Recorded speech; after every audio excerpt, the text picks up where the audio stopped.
It was supposed to be a flawless evening, a meticulously planned tribute to 40 years of marriage. I had spent the last 3 months organizing the perfect ruby anniversary dinner for my parents, Arthur and Eleanor.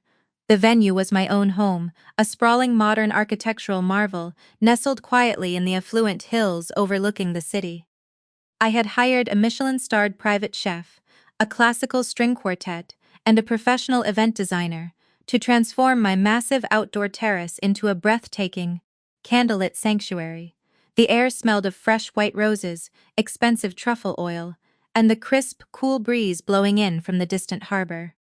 The long banquet table was set for 20 of our closest family members, draped in imported Italian silk and adorned with sparkling crystal glassware that caught the soft, flickering light of 100 floating candles. I had spared absolutely no expense, dropping nearly $15,000 to ensure my parents felt honored, respected, and deeply loved. But as the antique grandfather clock in my hallway struck 8:30, the sprawling estate remained deafeningly, agonizingly silent. I stood alone at the head of the massive empty table, wearing a tailored midnight blue evening gown that suddenly felt like a heavy suit of armor. The private chef stood awkwardly in the open concept kitchen, nervously checking the temperature of the resting Wagyu beef.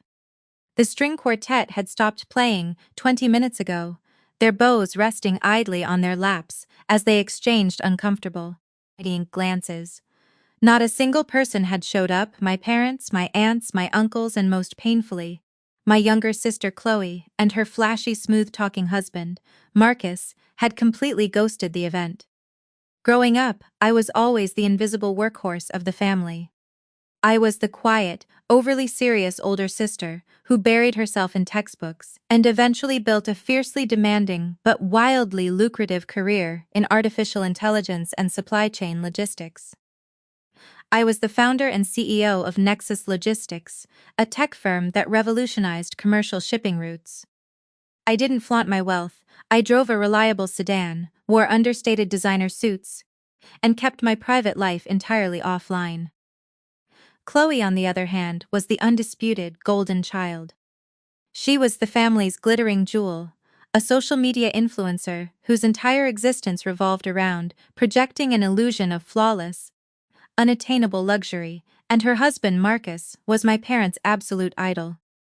Marcus aggressively branded himself as a visionary crypto hedge fund manager. He was a charismatic hustler who wore bright, obnoxious designer watches, drove leased sports cars, and constantly threw around buzzwords like blockchain synergy and Web3 wealth generation. My mother, Eleanor, worshipped the ground he walked on, constantly bragging to her country club friends about her brilliant, wealthy son-in-law. To them, Marcus was the epitome of modern financial genius, and Chloe was living the ultimate fairy tale. I, however, was just Maya, the unmarried, boring tech CEO who worked too hard and clearly lacked the social grace to secure a wealthy husband. Despite their constant condescension, I honestly believed they would show up tonight. I thought that, just for one evening, we could put aside the toxic comparisons and celebrate my parents' milestone.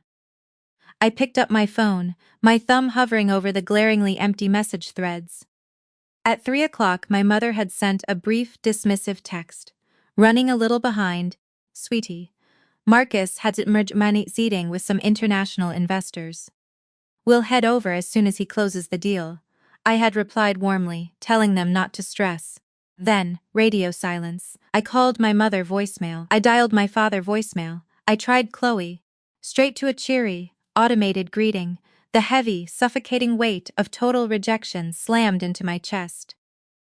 I sank into one of the velvet dining chairs, staring at the ruined, expensive feast.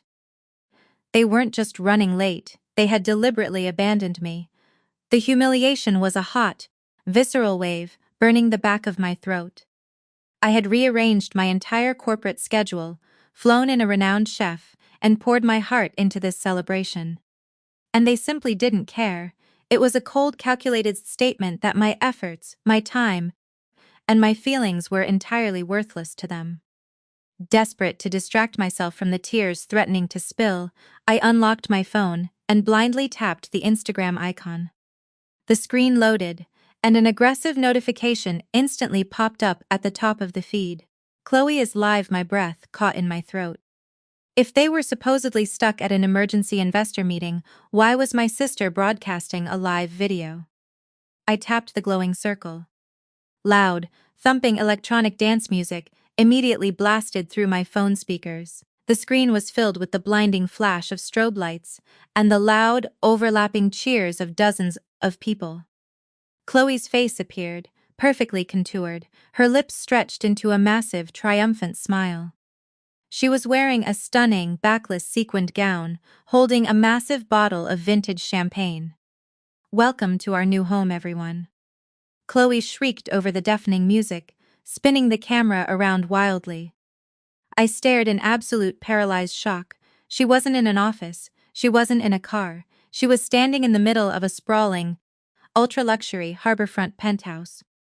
The camera panned across floor-to-ceiling glass walls, offering a panoramic, unobstructed view of the glittering city skyline and the dark ocean beyond. There was a private infinity pool glowing on the massive wraparound terrace. "Look at my amazing family celebrating in our new skyline sanctuary," Chloe yelled, flipping the camera. There they were, every single one of them. My mother, Eleanor, was holding a crystal flute, laughing hysterically. My father, Arthur, was clapping Marcus on the shoulder. My aunts and uncles, who had RSVP'd yes to my dinner just 2 weeks ago, were happily feasting on catered sushi and caviar.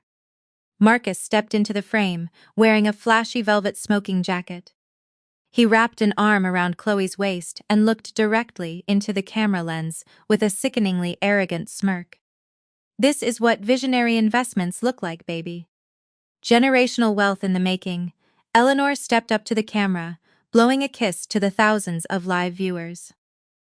"We are so incredibly proud of Marcus. He is elevating this family to new heights. This penthouse is a true blessing from above." My phone slipped from my trembling fingers, clattering loudly against the outdoor patio stone. They hadn't just forgotten me. They had intentionally orchestrated a massive, secret decoy party to celebrate Marcus's fake success, deliberately leaving me to sit alone at a table set for 20. They let me spend thousands of dollars and days of preparation, knowing full well they were going to be getting drunk on a penthouse balcony across town. The profound, agonizing cruelty of their deception shattered the last remaining fragile bonds of family loyalty in my heart. The tears of humiliation instantly dried up, rapidly replaced by a hot, blinding, and terrifying rage. I stood up, gripping the edge of the silk-draped table. I didn't cry. I simply turned to the private chef, pulled out my black corporate card, and told him to pack up the food, take his full pay, and go home. Just as the catering crew began quietly clearing the untouched plates, the heavy iron security gates at the bottom of my driveway buzzed. I glanced at the security monitor. It wasn't my family coming to apologize, it was Evelyn. Evelyn was my former corporate mentor, a ruthless, brilliant venture capitalist who had provided the initial seed funding for Nexus Logistics. She was a 60-year-old shark in a tailored Chanel suit, a woman who operated strictly on hard data and brutal truth. She was the only person who knew the true, staggering net worth of my AI firm, and she despised my family's shallow, performative antics. I buzzed her in. Moments later, she strode onto the terrace, her sharp eyes immediately taking in the empty chairs and the somber catering staff. She didn't offer a hug or empty words of pity. Evelyn didn't do pity. She walked directly up to me, her face a mask of cold, professional urgency, and slammed a thick, heavily secured leather document portfolio down onto the only clean spot on the banquet table. "Dry your eyes, Maya," Evelyn commanded, her voice cutting through the cool night air like a razor. "You're crying over people who are currently trying to put you in federal prison." I stared at her, completely bewildered by the sheer severity of her statement. I wiped the single stray tear from my cheek and asked her what on earth she was talking about. I told her I had just watched my family partying in a penthouse across town, ignoring my parents' anniversary dinner. Evelyn let out a harsh, utterly humorless laugh. She clicked the heavy brass locks on the portfolio and flipped it open. "They aren't ignoring you, Maya," she said, her voice echoing with a dark, cynical edge. "They are actively liquidating your corporate identity to fund that little light show." Evelyn was not just a venture capitalist. She sat on the board of several major commercial banks and private equity firms in the city. Her connections ran deep into the shadowy, highly regulated world of high finance underwriting. She pulled a thick stack of aggressively stamped financial documents from the folder and spread them out across the silk tablecloth. "I received a highly irregular flagged notification from a private equity contact of mine this afternoon," Evelyn explained, tapping a manicured fingernail against the top page. "Someone initiated a massive, highly leveraged commercial bridge loan under the tax identification number of Nexus Logistics. Naturally, my contact flagged it for my review, knowing I hold a minority stake in your firm." My blood ran ice cold. The world around me seemed to tilt dangerously on its axis. I reached for the documents, my hands shaking so badly I could barely grip the heavy, premium paper. I recognized the complex legal formatting instantly. It was a massive, multi-million-dollar commercial maritime and luxury real estate lease. I scanned the primary borrower information, and the breath was violently knocked out of my lungs. The borrower wasn't Marcus. The corporate entity listed on the dotted line was Nexus Logistics, my highly successful artificial intelligence supply chain firm. I saw my company's exact employer identification number typed clearly in dark black ink. I saw doctored corporate tax records that had been illegally intercepted and submitted to a shadowy private lender. Marcus had completely fabricated revenue statements, inflated the projected earnings of my AI logistics company, and formally listed the sprawling luxury penthouse and a fleet of high-end executive transport vehicles as an executive corporate retreat and client transport hub to justify the enormous commercial loan. But bypassing the strict security underwriting checks of a private equity lender, moving $2.5 million in cash required more than just digital forgery. It required an inside accomplice. It required someone who could verify my deeply private personal details, answer strict security questions, and provide physical, notarized signatures from secondary, corporate guarantors. My eyes darted frantically to the final page of the commercial contract, searching for the guarantor signatures. There, sitting right next to Marcus's sloppy, forged signature acting as the fake chief financial officer of Nexus Logistics, were two very real, very familiar signatures.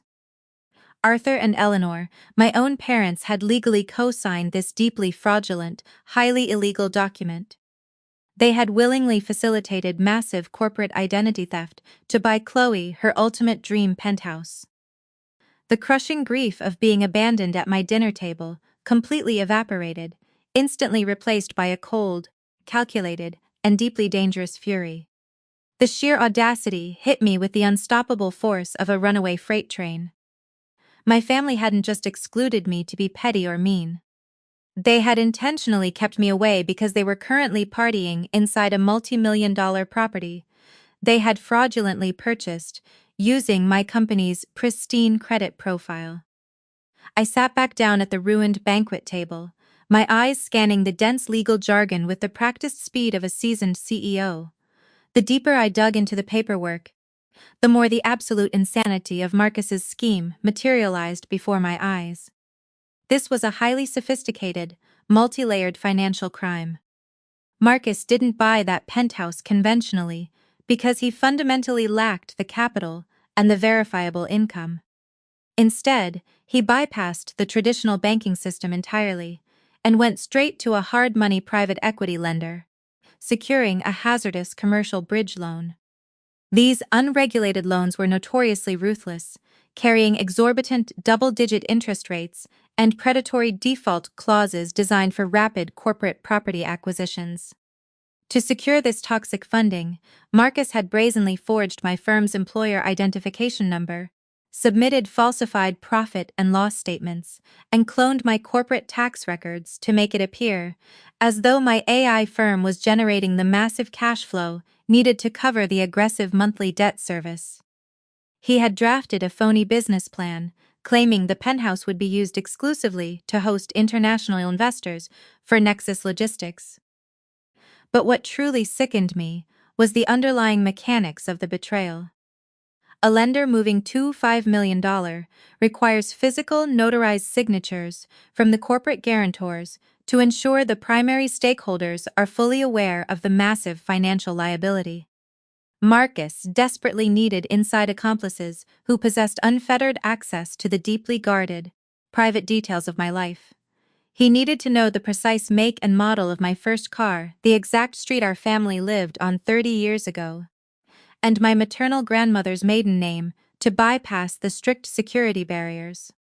My parents had willingly provided all of it, the very same people who had constantly preached about morality and family values had actively facilitated a federal felony just to elevate Chloe's social status. They had looked me directly in the eyes for months, smiling and asking how my tech business was doing, while secretly using that exact same business as a collateral for a highly illegal, unregulated bridge loan. They viewed me as nothing more than a convenient financial resource, an expendable asset they could quietly sacrifice to fund Marcus's fake reality. "They think you're going to take the hit," Evelyn said softly, breaking the heavy silence on the terrace. She leaned against the table, her sharp eyes studying my face. "They think you're the quiet, dutiful daughter who will swallow this massive fraud to avoid embarrassing your mother in front of her country club friends. They are banking entirely on your loyalty to cover their outright theft." Evelyn paused, letting the cold night air fill the space between us. "Do not give them an ounce of grace, Maya. Show them you are the apex predator in this ecosystem." Her words ignited a roaring, uncontrollable wildfire of absolute determination in my chest. She was completely right. My parents and Marcus had severely miscalculated my boundaries because I had always prioritized keeping the peace over enforcing strict consequences. That toxic, one-sided era of familial accommodation officially ended tonight. I didn't scream, I didn't cry, I simply looked up at Evelyn, a terrifyingly calm smile spreading across my face. "I want to see the rest of his financials, Evelyn. I want to see everything." Evelyn pulled out a sleek silver laptop from her portfolio and opened it on the table. We transitioned instantly from a ruined anniversary party into a forensic financial war room. Evelyn bypassed the commercial real estate data and dove directly into Marcus's actual personal financial records, accessing a secure database that aggregated private credit profiles. The results populated on the glowing screen, and the sheer magnitude of the devastation was breathtaking. Marcus was not a visionary crypto hedge fund manager. He was catastrophically, irreversibly bankrupt. His so-called prestigious wealth management firm was a highly volatile, poorly constructed Ponzi scheme. He had been quietly soliciting unregulated cash investments from vulnerable members of our local community, including several of my parents' wealthy friends, promising them guaranteed returns on phantom cryptocurrency portfolios. He was taking fresh capital from new investors to pay off the older ones, skimming an enormous percentage off the top to fund Chloe's lavish lifestyle. The entire operation had collapsed 4 months ago during a crypto market crash, leaving him drowning in unmanageable debt. He was currently facing severe civil litigation from angry private investors. His bank accounts were entirely overdrawn, and his credit score was practically non-existent. "He has zero liquid assets," Evelyn stated flatly, pointing to a dozen maxed-out credit cards and defaulted personal loans. I stared at the catastrophic balance sheets, a chilling realization forming in my mind. If he's completely insolvent, how did he secure the massive cash down payment required by the hard money lender to close on the penthouse? Commercial bridge loans strictly require a minimum 20% cash down payment at closing. That's $500,000 in pure liquid capital. Evelyn closed her eyes briefly, a look of profound disgust crossing her features. She pulled up the routing numbers for the initial escrow deposit. The 500,000 didn't come from Marcus. It came directly from a massive equity loan taken out against my parents' fully paid-off ancestral family estate, the sprawling, century-old property that had been in our family for 4 generations. Marcus had ruthlessly manipulated my parents into signing away the deed to their childhood home, completely destroying their own financial security, just to hand him the cash down payment for the penthouse. They had literally traded their hard-earned, generational sanctuary for a fake display of modern wealth. "They are completely destitute," I whispered, staring at the terrifying documents. "They handed over 4 generations of legacy to a charismatic con artist because he promised to make them look elite. They bankrupted themselves to buy Chloe a penthouse they can't afford. And then they had the absolute audacity to abandon me on their anniversary, treating me like a bitter afterthought." But the final, most devastating blow was yet to come. Evelyn pulled up a secondary commercial lien filed just 3 weeks prior. Because his personal credit was destroyed, and my parents' equity was entirely drained, Marcus desperately needed a new unencumbered asset to leverage to hold off his angry Ponzi scheme investors. He had secretly taken out a massive, high-interest line of credit against the property deed of the very country club my parents proudly belonged to. Because my father served as the senior acting treasurer on the club's financial board, Marcus manipulated him into signing authorization forms under the guise of an administrative tax audit. Marcus legally bound the elite club's physical clubhouse as collateral for his own personal, fraudulent debt. The entire family was completely, irreversibly ruined. They were tied to a collapsing Ponzi scheme, stripped of their ancestral home, and responsible for potentially bankrupting their beloved, highly exclusive country club. The most terrifying part was that they had absolutely no idea the executioner was already at the door. Marcus was systematically intercepting all the certified banking mail, hiding the default notices, and shredding the warning letters before my parents could see them. They were happily partying inside a fragile glass house, completely oblivious to the hurricane, currently ripping the roof off. "I am contacting the Federal Bureau of Investigation right now," Evelyn stated firmly, reaching for her phone. "This is massive federal wire fraud and institutional embezzlement. We need to completely isolate Nexus Logistics before the authorities freeze your corporate accounts." "No," I said quietly, placing my hand firmly over hers to stop her from dialing. Evelyn looked at me, her sharp eyes narrowing in confusion. "If we call the feds today, my mother will immediately fire up the country club gossip mill," I explained, my voice echoing with a dark, strategic calm. "She will spin this entire situation to make me look like the bitter, jealous, unmarried sister who maliciously sent her successful brother-in-law to federal prison out of pure spite. She will convince everyone that Marcus just made a tiny administrative mistake, and that I ruthlessly destroyed the family because I couldn't handle seeing Chloe happy." I leaned forward, my eyes locking onto the glowing screen of the laptop. "When a man is busy hanging himself, you do not interrupt him. You hand him more rope. We let the private banking sector do the dirty work for us." Evelyn slowly lowered her phone, a slow, predatory grin spreading across her face. "You want to buy the debt exactly," I replied, the word dripping with lethal intent. "The bank has no emotions, no family ties, and absolutely no patience for fake manipulative tears. The public humiliation must be entirely self-inflicted." Evelyn turned back to her massive monitor, her fingers flying rapidly across the sleek keyboard. She accessed a highly secured back-end portal that tracked high-risk commercial foreclosure statuses in real time. "Look at this," Evelyn stated, pointing a sharp finger at the screen. "Because Marcus used a highly unregulated, predatory private lender, the standard residential grace periods simply do not apply. This is a ruthless commercial transaction. The lender strictly requires a massive monthly interest payment, and Marcus has absolutely no verifiable income coming in. His Ponzi scheme is bankrupt. They have already formally issued a notice of default on the penthouse. He missed the very first balloon payment 3 days ago. They are aggressively pushing this property straight into a private commercial auction, exactly 2 weeks from today. A profound, electrifying thrill shot down my spine. We buy it, I stated smoothly. We buy the debt. Evelyn let out a deep bark of laughter. That is my girl. You buy the note, you hold the cards, and you become the undisputed landlord of their fake reality. I immediately instructed my corporate legal team to set up a blind shell limited liability company in Delaware. Name the shell company Deepwater Holdings, I commanded. By Wednesday morning, the blind shell company was formally established and fully funded with my personal capital.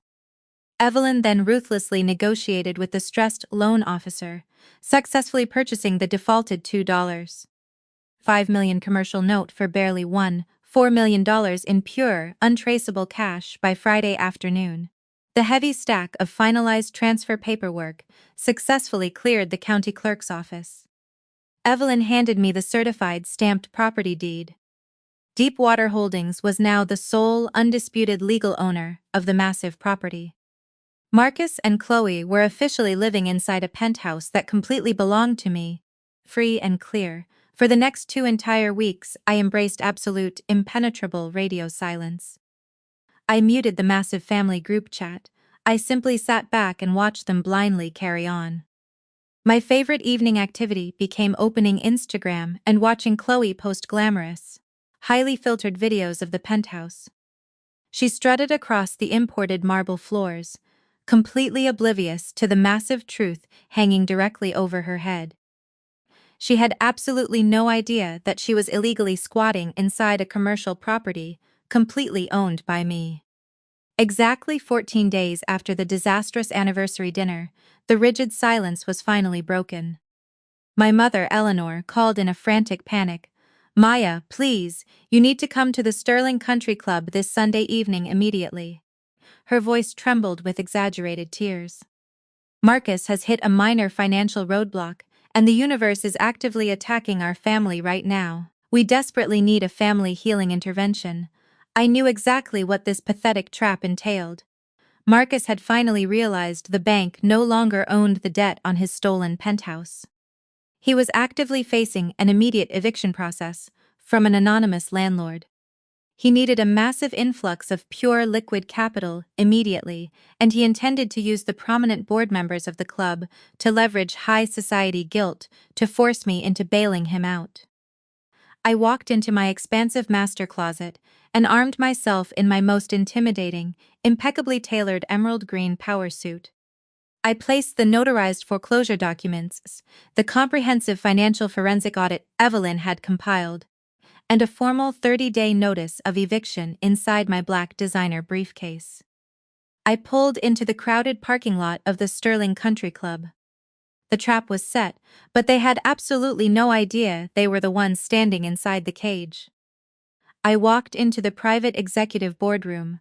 The atmosphere was incredibly thick with manufactured concern. Eleanor was actively producing theatrical tears. Chloe perched nervously on the edge of the sofa. Arthur sat completely slumped in the corner. Marcus was attempting to project the ultimate image of a burdened, noble patriarch. Sitting securely behind the massive desk was Mayor Harrison, a tall, distinguished local politician and a longtime member of the club's executive board. "Welcome, Maya," Mayor Harrison said gently. "Your family requested this meeting because there is a profound fracture that needs immediate healing." Eleanor immediately launched into a highly manipulative monologue.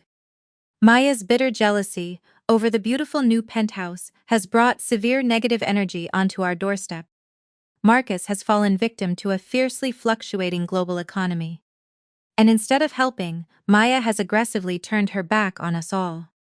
Mayor Harrison turned his compassionate eyes toward me. "Maya, family is our strongest foundation. You have been blessed with a highly successful tech business. Sometimes the universe elevates us specifically so we can serve as the financial anchor for our struggling loved ones. Please, listen to what they have to propose." Marcus cleared his throat, attempting to command the room with a false sense of corporate authority.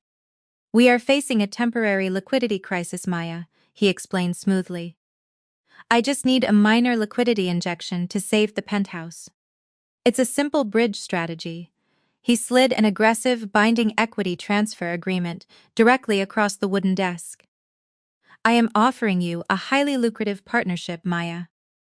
I want you to legally sign over 50% of the equity in Nexus Logistics directly to my management firm.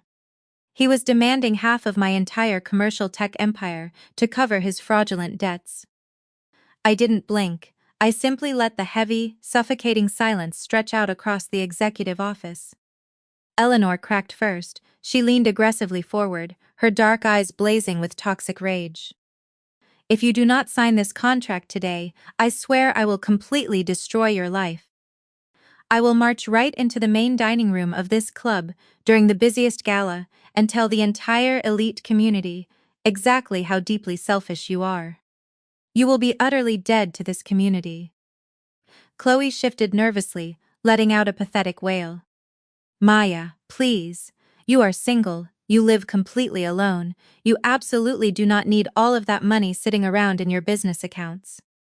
Why do you want to see me completely homeless? Just sign the paper.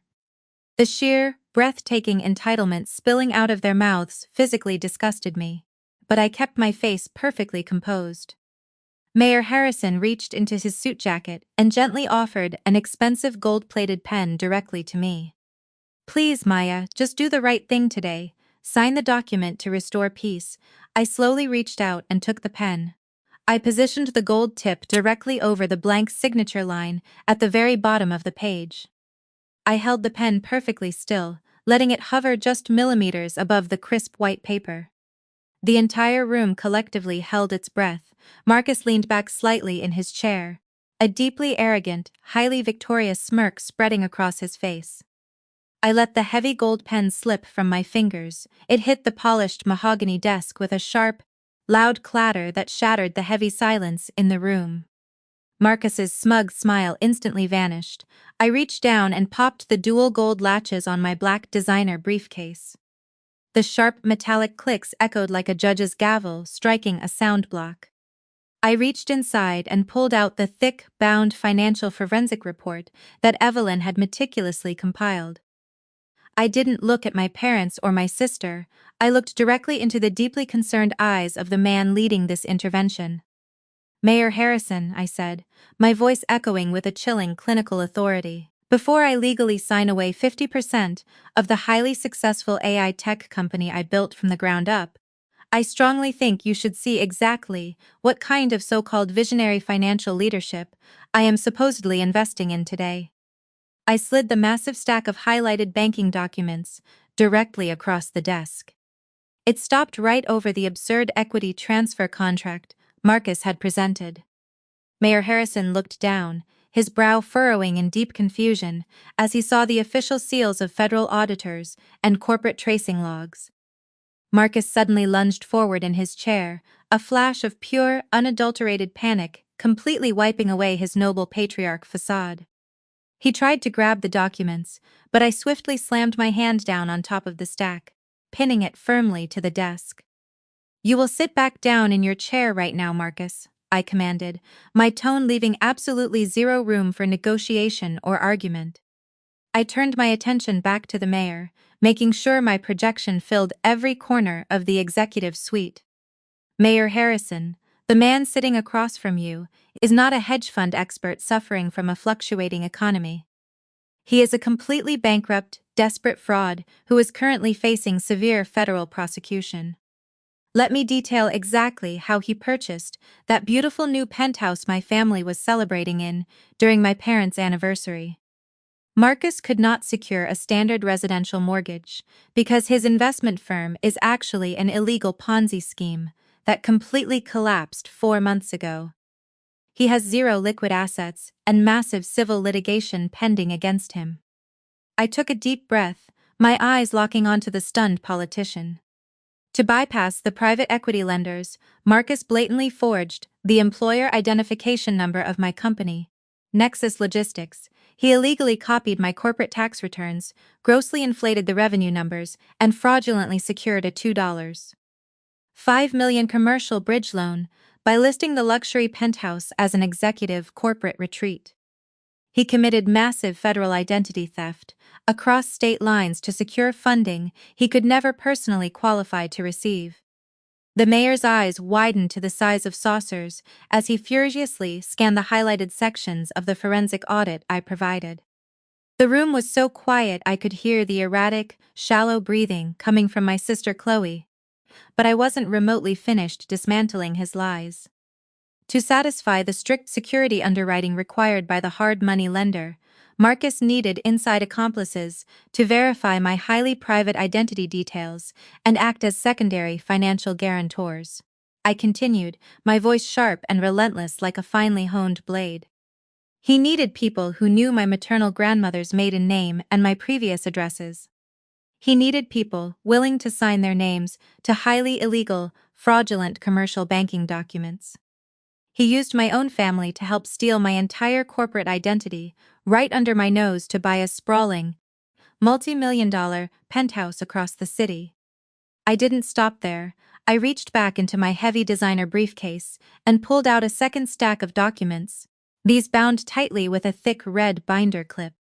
I pivoted away from Mayor Harrison and turned my sharp, unforgiving gaze directly toward my parents.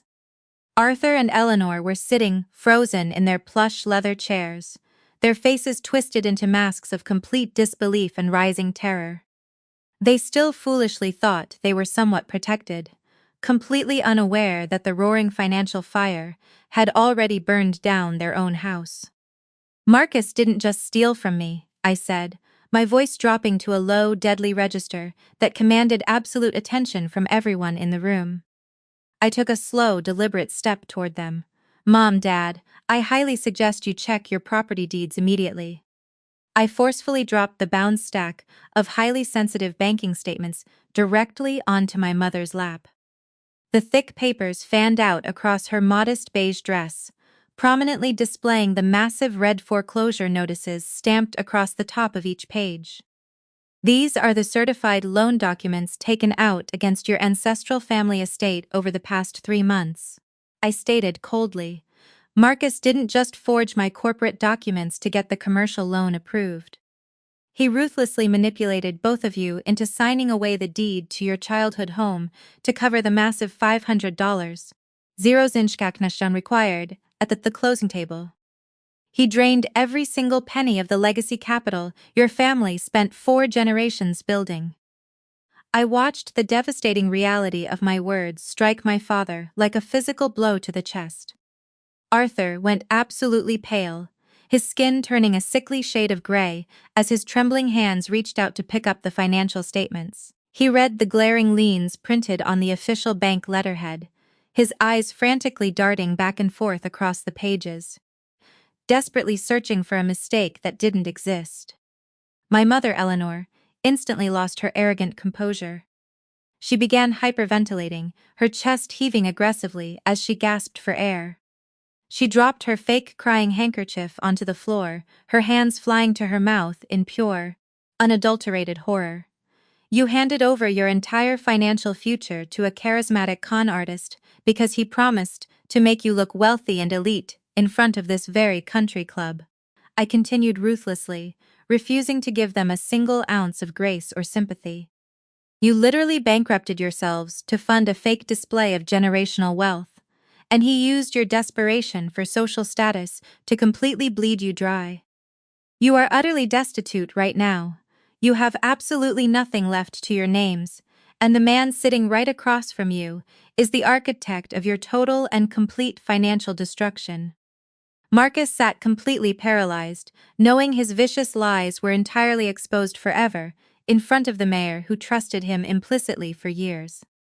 I turned my body away from my utterly broken parents and focused my unyielding attention directly back onto Mayor Harrison.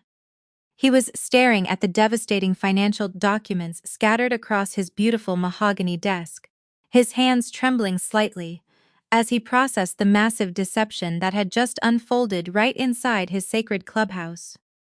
I reached into my briefcase one final time, extracting a single sharply folded piece of official banking correspondence.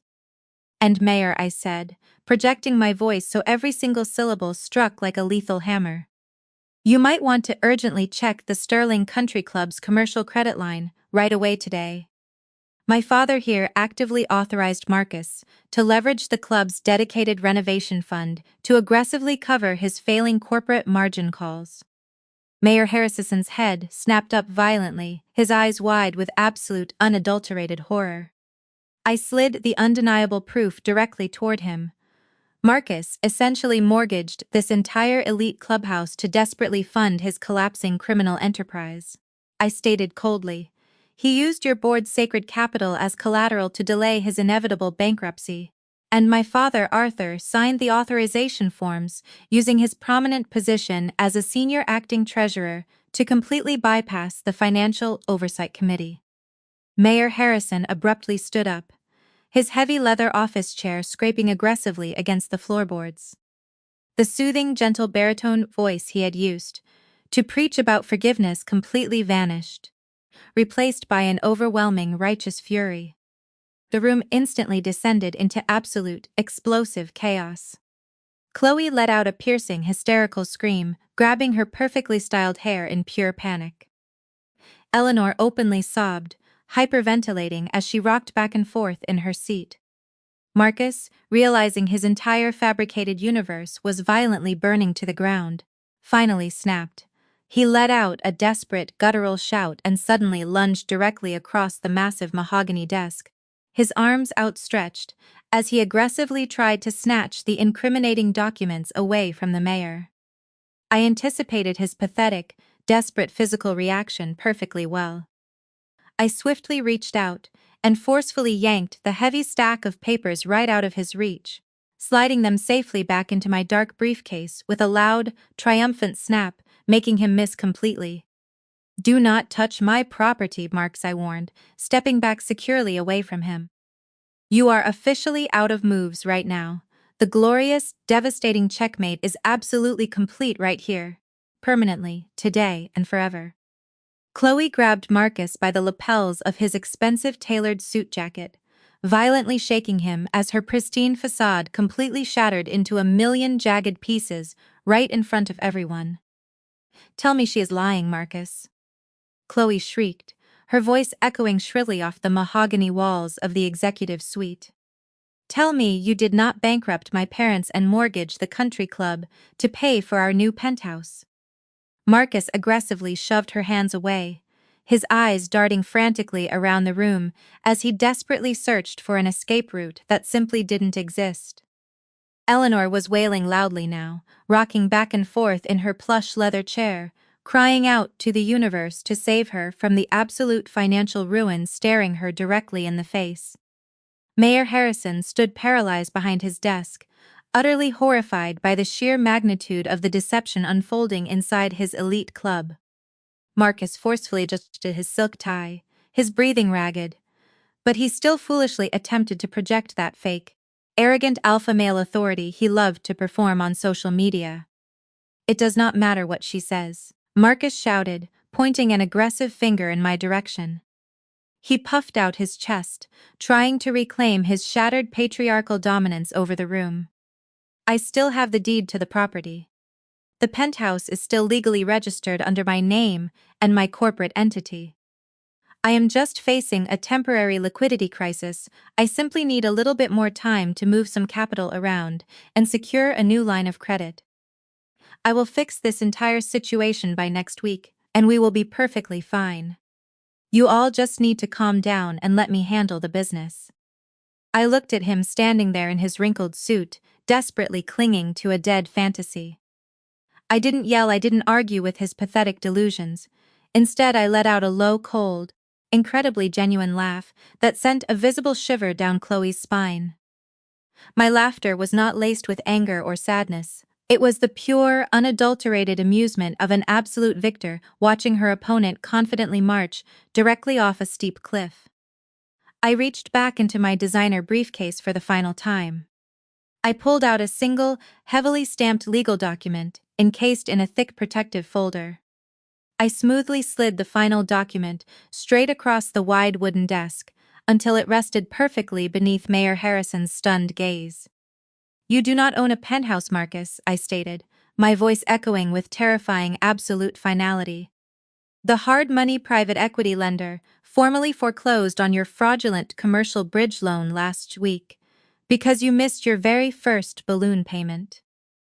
You have absolutely zero equity, zero leverage, and zero legal rights to that property.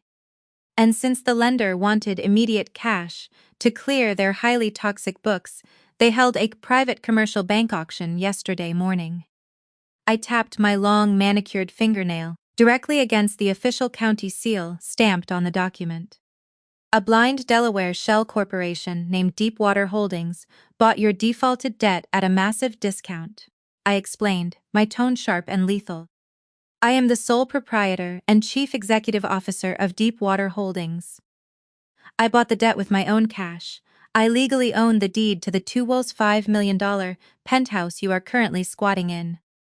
I am your landlord, and your fake reign is permanently over today. You are nothing but a common thief who got incredibly lucky for a few weeks."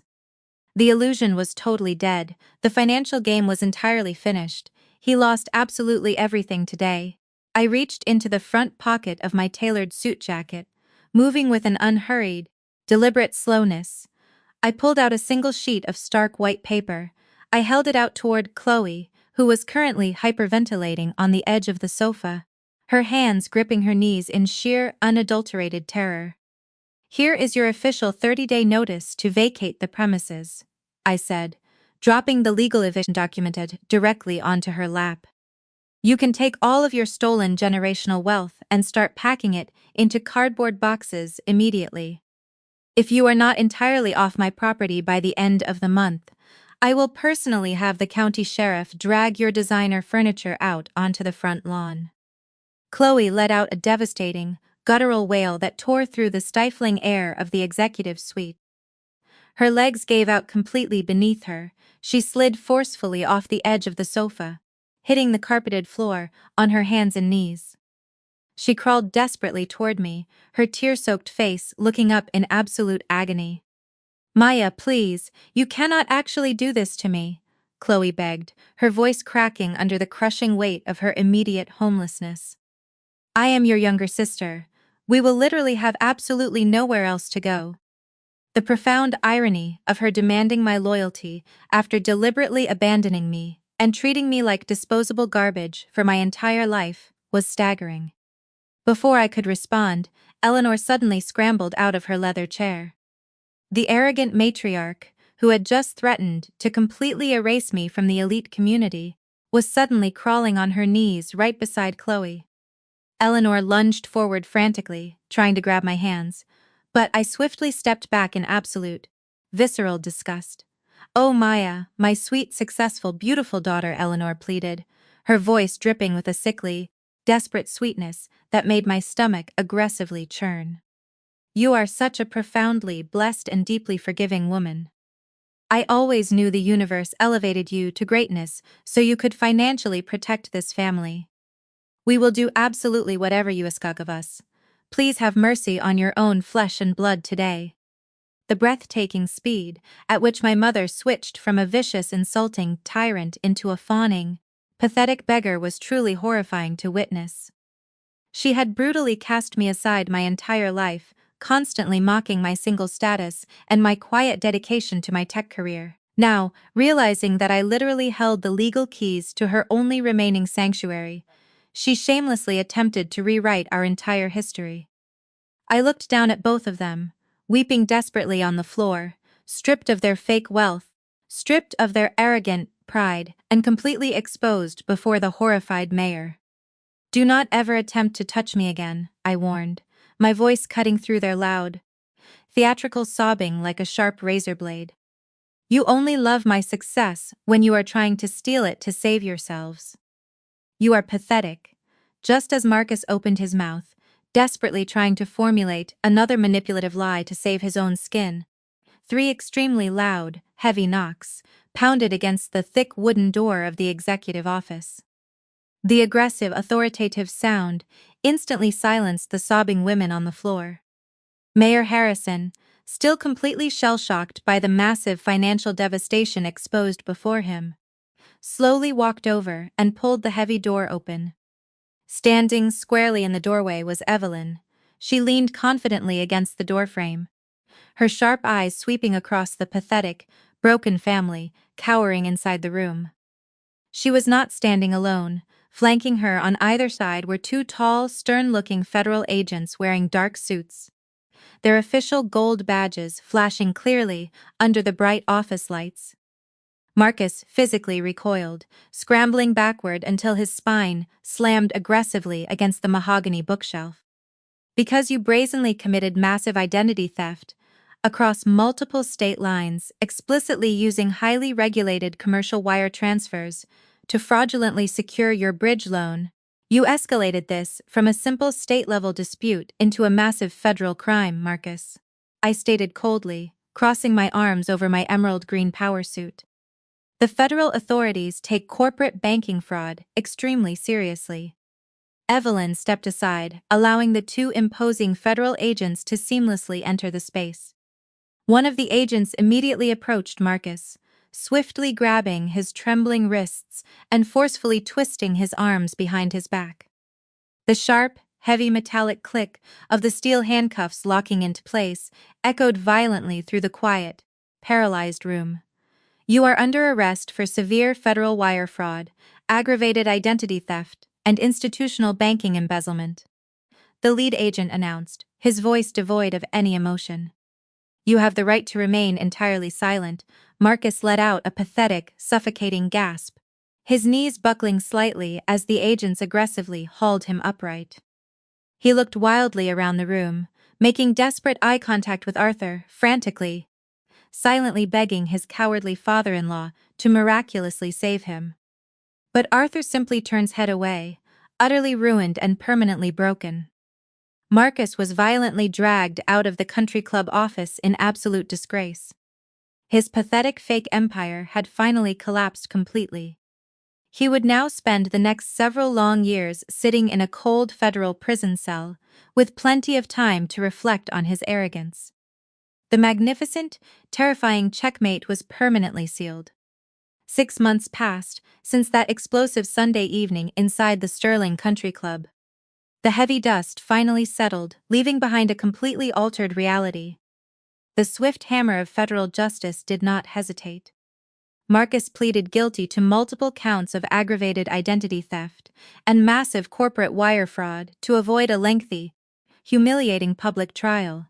The federal judge showed absolutely zero mercy, sentencing him to 5 long, brutal years inside a high-security federal penitentiary.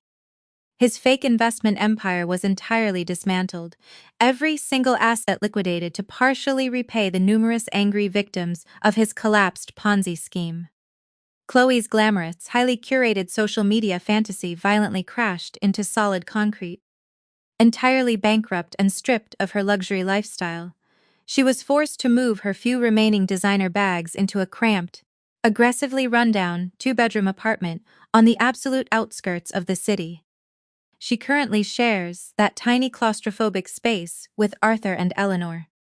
The suffocating tension inside that small apartment must be incredibly unbearable. My parents lost absolutely everything. They spent their entire lives trying to hoard and project to the outside world. Arthur was forced to formally step down from his highly coveted position on the country club board in absolute, unmitigated disgrace. The massive scandal surrounding the unauthorized leveraging of the club's renovation fund completely obliterated his reputation among the elite community. My mother, Eleanor, suffered the most devastating fate of all for a woman obsessed with social hierarchy. She became a total undeniable social pariah overnight. The tight-knit, high-society community she had ruthlessly ruled for decades completely turned their backs on her. Her beloved country club ladies completely shunned her, and the elite wives whispered viciously about her catastrophic downfall whenever she dared to show her face in public. The shiny, arrogant matriarch was permanently reduced to a broke, bitter woman living in a tiny rented box. They had blindly gambled their entire financial and social existence on a smooth-talking fraud, actively choosing his fake promises over the loyal, hard-working daughter who would have actually protected them. The profound poetic justice of their current miserable situation required absolutely no further intervention from me. Karma had executed her job flawlessly, and I simply moved confidently forward without ever looking backward again. Exactly 1 year later, I am standing proudly inside the magnificent grand dining room of the sprawling $2.5 million penthouse. However, the space looks absolutely nothing like the arrogant, gaudy residential palace my sister Chloe had so desperately attempted to flaunt online. I aggressively gutted the entire interior and professionally converted the massive property into the sleek, ultra-modern new corporate headquarters and executive client retreat for Nexus Logistics. The imported marble floors now perfectly complement the heavy glass conference tables and the busy, thriving energy of my dedicated tech employees. Tonight, I am graciously hosting a highly exclusive, intimate anniversary gala right here on the wraparound terrace to properly celebrate our unprecedented corporate growth. The massive custom table is lavishly covered with incredible catered food.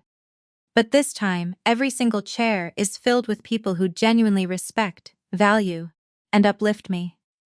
My brilliant corporate mentor Evelyn sits comfortably on the far end, loudly recounting the incredibly satisfying legal victory we officially secured against the predatory private equity lenders last spring. My dedicated executive staff laughs warmly, sharing their own joyful stories while passing heavy plates of delicious food under the glowing city skyline. The atmosphere inside the penthouse is incredibly rich, overflowing with deep, authentic warmth, absolute professional loyalty, and genuine, unshakable respect. There are absolutely no fake, performative tears echoing off these walls. There are no toxic, manipulative ultimatums being whispered in the dark corners. There is only the beautiful, undeniable truth of my hard-earned success surrounding me today. I finally built my own perfect table, completely free from their exhausting, relentless drama. I am surrounded by my true chosen family, and my heart feels incredibly, overflowingly full right now. I survived their vicious betrayal perfectly. I slowly stand up from my comfortable leather chair and walk gracefully over to the massive floor-to-ceiling glass windows. I take a long, satisfying sip of my expensive red wine, gazing quietly out at the sprawling, beautifully lit city that completely belongs to me now. I reflect silently on the brutal, devastating journey that ultimately brought me exactly to this triumphant, wildly successful point in my life. They aggressively abandoned me at a beautiful dinner table set perfectly for 20 people, honestly thinking they left me crying with absolutely nothing but cold food and deep regret. But all they actually did was leave their empty seats completely open for me to fiercely buy the entire building right out from under their deeply arrogant feet. Has your toxic family ever weaponized the word loyalty to ruthlessly steal your inner peace, your hard-earned credit score, or your heavy wallet? Please share your story in the comments section below. Do not forget to aggressively hit that like button, subscribe to this channel for more content, and always remember to carefully read the fine print before you ever sit down at the family table. Silence is truly the ultimate weapon in a world obsessed with loud, empty noise. When they mistake your quiet nature for weakness, they are simply digging their own graves. A queen does not need to scream to prove she wears a crown. The most devastating victories are the ones where you never have to raise your voice. Let them feast on their delusions while you quietly buy the table they eat on. True power is not flashy, it is cold, calculated, and patiently waiting in the shadows. They thought they could use me as a stepping stone, but I was the entire mountain. Revenge is a dish best served with a side of complete financial ruin. The louder they boast, the harder they fall when the illusion shatters. Always build your empire in absolute silence, so the crash of their downfall is the only sound heard. They were blind to the quiet storm brewing just beneath the surface of my calm exterior.